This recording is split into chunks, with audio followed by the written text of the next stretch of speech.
Встречайте, Васек в образе Эдварда Элрика. Аплодисменты.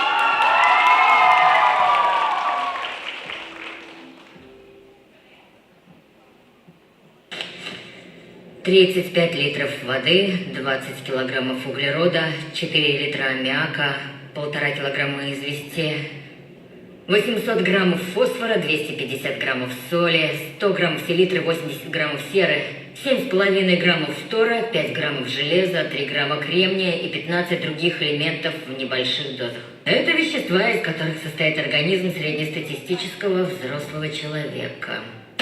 И хотя современная наука знает это, неизвестно ни одного удачного случая создания человеческого организма.